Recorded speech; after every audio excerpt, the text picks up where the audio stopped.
요딴 것도 있고 저딴 것도 있고 뭐 이상한 거 더럽게 많네. 근데 그거 있다고 해서 갖다 놔서 뭐 걸어놔가지고 귀신 안 없어져.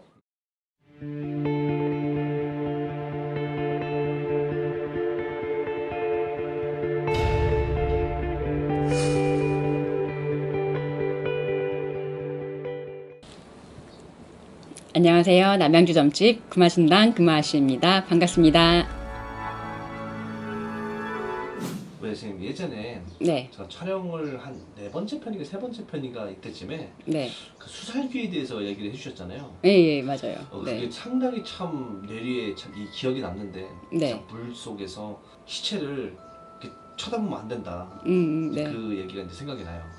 약간 좀 귀신 이야기를 좀 한번 얘기를 한번 해보고 싶은데 네. 그러니까 지방령이라 그러잖아요. 네네. 그 집안의 어떤 이 귀신들을 그 네. 지방령에 대한 어떤 이런 사례나 어떤 이런 이야기가 좀 있을까요? 네, 그 지방령이 땅지자에 박자가 얼굴 박, 속박하다 이럴 때 박자거든요. 영은 뭐 그 홀령 할 때 영자니까 네. 진짜 말 그대로 어떤 뭐 사고든 뭐에 의해서 죽었는데 그 지역에 묶여가지고 벗어나지를 못하고 떠돌고 있는 그런 귀신을 말하는 거예요. 저승으로 가지 못하고. 그래서 만약에 그 장소가 집이다 하면은 그 집 귀신이 되는 거죠. 근데 그 집 귀신이 의외로 많아요. 예, 어떤 분 같은 경우에 안방에 자꾸 할머니가 자꾸 이게 울고 있는 거예요. 여기 내 집인데 하면서 운다는 거예요. 근데 이분이 독실한 기독교 신앙인이셨거든요. 근데 이제 안 보여야 될 게 자꾸 보이고 들리고 하니까 막 미치겠는 거예요. 환장하겠는 거예요. 그래서 오죽하면 내가 이런 데 맞겠냐 하면서 막 한탄을 하면서 말씀을 하시는데 사탄도 아니고 뭐 악마도 아니고 그냥 진짜 그 집에서 돌아가신 불쌍한 영가이신 거거든요. 예. 또 어떤 경우가 있었냐면요. 이분 같은 경우에는 그 집의 화장실 앞쪽에서 자꾸 넘어져요. 예. 근데 이분만 그런 게 아니라 남편도 그렇고 자녀분도 그렇고 꼭 그 화장실 앞에 거기만 가면 자꾸 넘어지는 거예요. 이상하게. 예. 거기가 뭐 발이 걸릴 만한 것도 없고 미끄러운 것도 아닌데 이거 진짜 저희 집에 뭐 귀신 있는 거예요? 이렇게 물어보신 분이 계셨거든요. 그죠? 집에 귀신이 산다는 게 맞는 거죠. 그렇죠. 그래서 그 귀신이랑 그 귀신이거든요. 그 귀신과 어떤 주파수가 파장대가 맞아서 뭔가 안 보여야 될 게 보이거나 들리거나 어떤 뭐 사고가 일어난다거나 가위가 눌린다거나 이런 일들이 생기는 거거든요. 근데 그렇게 방금 말씀하신 것처럼 어떤 정말 약간의 어떤 물리적인 어떤 이런 피해를 가할 수 있을 정도면 상당히 심각한 거 아닐까요? 그렇죠. 그래서 지방령이 또 무섭다고 얘기를 하는 거고 뭐 만약에 예를 들어 그게 집이 아니라 뭐 차도다 이러면은 자꾸 거기서 사고가 일어나는 경우도 생기게 되는 거고요. 진짜 가위를 심각하게 눌리시는 분도 계세요.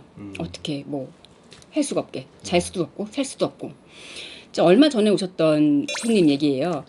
저희 도령님이 이게 점사를 봐주시는데 요딴 것도 있고 저딴 것도 있고 뭐 이상한 거 더럽게 많네. 근데 그거 있다고 해서 갖다 놔서 뭐 걸어놔가지고 귀신 안 없어져. 그렇게 말씀해 주니까 집에 뭔가 귀신이 있는데 뭘 갖다 놨는데 해결이 안 된다 이 말씀이시니까 그러니까 이분이 안방에서만 자면 너무너무 이제 가위를 많이 눌려가지고 잠을 못 자니까 드림캐쳐 이런 것도 갖다 놓으시고 이분은 또 이제 천주교를 굉장히 또 열심히 다니셨던 분이셨어요. 그래서 십자고상 이런 성물도 갖다 놓고 뭐 벽에도 걸어놓고 이런 많이 해볼 만한 걸 다 해보셨대요. 뭐 팥도 뿌려보고 뭘 다 해봤대요. 근데 해결이 안 되는 거예요. 그래서 이거 어떻게 해결 방법이 없을까요? 이렇게 물어보시더라고요. 네, 그렇겠죠. 네. 근데 사실상 그 지방령이라면 그 땅에 있는 그런 분이라면 해결 방법이 집에서 셀프로 해가지고는 안 돼요. 솔직히 말해서.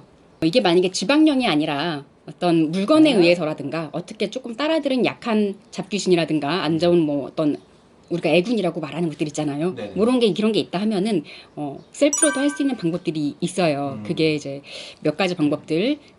첫 번째는 가장 기본적으로 굵은 소금. 굵은 소금요? 네, 소금 얘기 많이 하잖아요. 굵은 소금을 갖다가 조만한 이제 오목한 접시에다가 볼 그릇 같은 거에다가 뭐 현관에다가 두시라고 그 말씀을 많이 드리는데 그거는 필수예요. 그거를 뭐 화장실에도 좀 두시고 그거는 필수니까 꼭 해보시고요. 두 번째는 팥이요? 네. 팥 같은 경우에도 귀신 쫓는 데 많이 사용이 되거든요. 집안 곳곳 팥을 좀 뿌리시고 그러니까요. 맞아요. 네. 그다음에 팥죽도 좀 끓여가지고 안방, 뭐 거실, 화장실, 또 아이들 방이라든가 베란다라든가 또 현관 앞에다가도 하나 놓으시고 그거는 하루 정도 있다가 그 다음날 이제 치우시면 되는 거고요. 쑥향이 있어요. 네, 쑥도 이렇게 부정한 거를 좀 이제 가시는데 많이 사용이 되거든요. 그 쑥향도 한번 좀 태워보시고. 근데 그 쑥향의 단점이 있어요. 냄새가 많이 나요. 그렇죠. 네. 환기 꼭 잘 시켜주시고, 그리고 그 종교인 분들은 각자가 신앙하시는 곳에 그 성물들 있잖아요. 그런 것도 좀 갖다 놓으시고, 이렇게 좀 해보시면 어느 정도는 효과가 있지 않을까. 해결이 안 된다. 이러면은 꼭 무속인 선생님들한테 도움을 좀 요청을 해보시는 게 좋습니다. 그래서 좀 도움이 되셨으면 좋겠고, 다음번에 또 재밌는 컨텐츠를 가지고 찾아뵙겠습니다. 시청해주셔서 감사합니다.